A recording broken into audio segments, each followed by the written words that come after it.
अस्सलाम वालेकुम नाजरीन। एक लालची औरत ने बकरीद पर कुर्बानी का सारा गोश्त अपने घर पर ही रख लिया, यानी कि कुर्बानी के गोश्त को गरीबों और मिस्कीनों में नहीं बांटा। लालच में आकर उसने सारे गोश्त को अपने फ्रिज में भर लिया, लेकिन उसके बाद में अल्लाह की कुदरत से उस औरत के साथ में जो कुछ हुआ उसके बारे में जानकर आप भी हैरान रह जाओगे। आप भी कुछ सोचने पर मजबूर हो जाओगे। इसीलिए आज का ये वीडियो आप सभी के लिए बहुत ही खास है। आप इसको आखिर तक ज़रूर देखें और मेहरबानी करके इसे शेयर भी कर दें ताकि ये वीडियो और भी लोगों के पास में पहुंच जाए।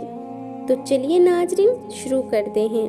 बकरीद के दिन की सुबह हो चुकी थी, सूरज भी निकल चुका था। आज के दिन की सुबह जोया को कुछ ज़्यादा ही अच्छी लग रही थी।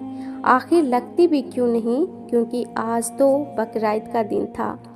जोया अब्दुल भाई की एक 8 साल की बच्ची है। जोया के अब्बू जैसे ईद-उल अज़हा की नमाज पढ़कर वापस अपने घर आए तो जोया खुश होते हुए अपने अब्बू से पूछने लगी, अब्बू जान, आज तो बकरीद का दिन है, आज तो हमारे घर पर गोश्त आएगा ना? या फिर पिछली साल की तरह इस बार भी हमारे घर पर कोई भी गोश्त देने के लिए नहीं आएगा? तो इस पर अब्दुल भाई ने अपनी बेटी जोया को तसल्ली देते हुए कहा, हाँ मेरी बेटी, हमारे घर गोश्त क्यों नहीं आएगा, ज़रूर आएगा। और इस बार तो हमारे पड़ोसी डॉक्टर साहब ने कुर्बानी का बड़ा जानवर लिया है, और हाँ, वो मास्टर साहब भी तो कुर्बानी का बकरा लाए हैं, उनके घर से हमारे लिए ज़रूर गोश्त आएगा। सब्र रखो मेरी बच्ची, हमारे घर ज़रूर गोश्त आएगा।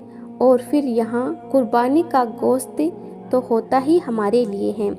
आज इमाम साहब भी मस्जिद में यही बयान कर रहे थे कि कुर्बानी के गोश्त के 3 हिस्से होते हैं, उनमें से एक हिस्सा गरीबों और मिस्कीनों का होता है। तो हमारे उस हिस्से में से हमारे घर ज़रूर गोश्त आएगा। ज़रा सब्र रखो, हमें ज़रूर गोश्त मिलेगा।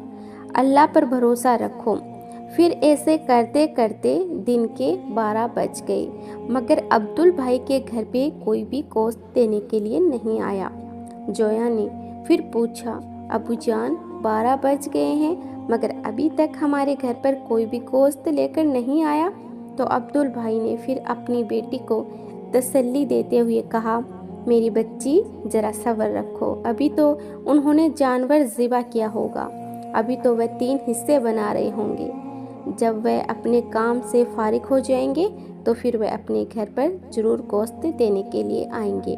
जोया ने यह सुनकर कहा, अब्बू जान, हम गरीबों को तो साल भर में सिर्फ एक ही बार जी भरकर गोश्त खाना नसीब होता है, ये अमीर लोग तो साल भर गोश्त खाते रहते हैं। जोया की अम्मी को ये बात सुनकर गुस्सा आ गया। उन्होंने जोया को एक ज़ोरदार फटकार लगाई और कहने लगी, क्यों बार बार अपने अब्बू को तंग कर रही हो?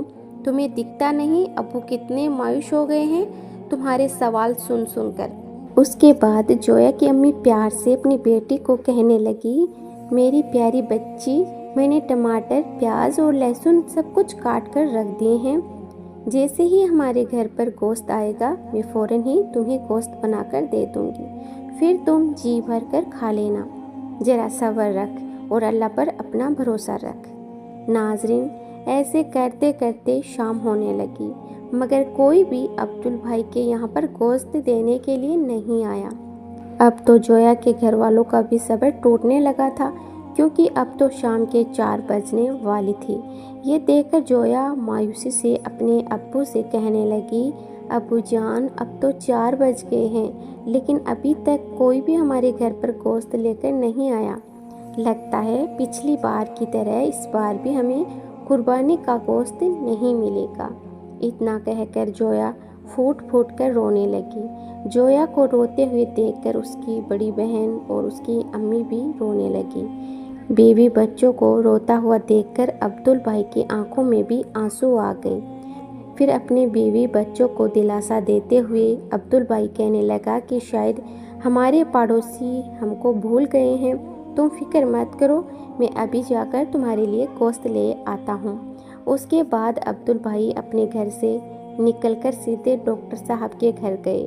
दरवाज़ा खटखटाया तो अंदर से डॉक्टर साहब दरवाजे पर आए और कहने लगे, कहो क्या बात है। तो ये सुनकर अब्दुल भाई कहने लगा, डॉक्टर साहब मैं आपका पड़ोसी हूँ, आपने बड़े जानवर की कुर्बानी की है, क्या मुझे कुर्बानी का थोड़ा गोश्त मिल सकता है।